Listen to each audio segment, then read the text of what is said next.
اس وقت پھر یہ ہارس ٹریڈنگ کی بات شروع کر دی، کیونکہ یہ ہارس ٹریڈنگ ہے، اگر کسی مخالف ایم پی ایم این اے کو ساتھ ملانا ہارس ٹریڈنگ ہے، کسی کی پارٹی میں مداخلت کرنا ہارس ٹریڈنگ ہے. اس طرح آسان نہیں ہوتا نو کانٹرول کہ اس کے آگے بھی مرحلہ ہے.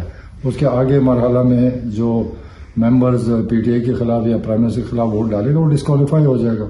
جب وہ ڈسکوالیفائی ہو جائے گا تو اعتماد کا ووٹ ہی نہیں لے سکیں گے. بہت ایشوز ہیں، بہت راستے ہیں، بیچ میں بہت ساری رکاوٹیں ہیں.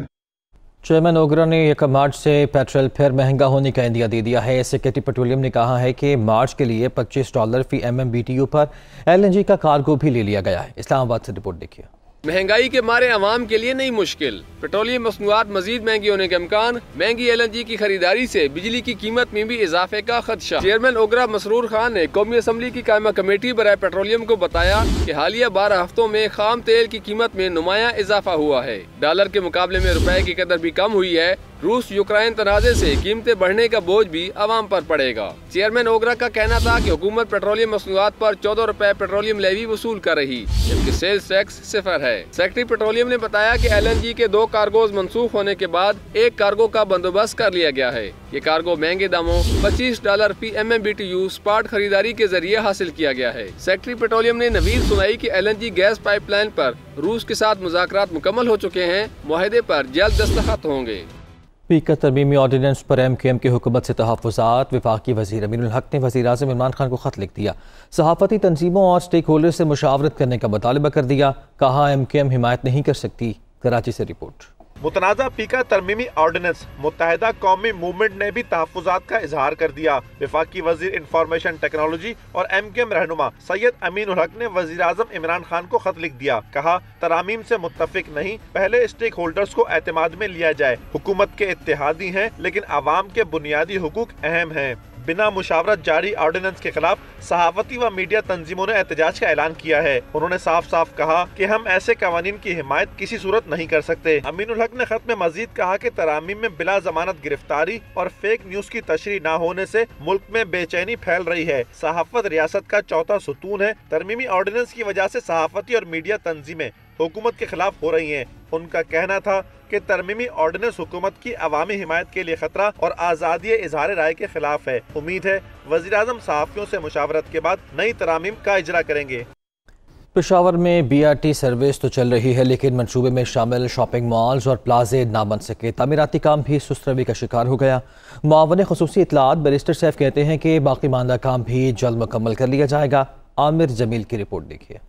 خیبر پختونخوا حکومت نے پشاور میں BRT بس تو دوڑا دی لیکن منصوبے میں شامل شاپنگ مالز اور پارکنگ پلازے تاحال پایہ تکمیل تک نہ پہنچ سکے. BRT منصوبے میں 3 شاپنگ مالز اور پارکنگ پلازا بھی شامل تھے لیکن عوامی دباؤ کے تحت بس سروسز شروع کی جا سکی. کامیابیوں اور ایوارڈز کے دعووں کے باوجود منصوبے کا تعمیراتی کام مکمل نہیں کیا جا سکا. معاون خصوصی اطلاعات نے بھی ایک بار پھر جان چھڑاتے ہوئے جلد مکمل کر لیا جائے گا کہ الفاظ دوہرا دیے. تمام منصوبے پہ کام تو ہو رہا ہے، کچھ میں ٹائم زیادہ لگتا ہے، کچھ جلدی ہو جاتے ہیں.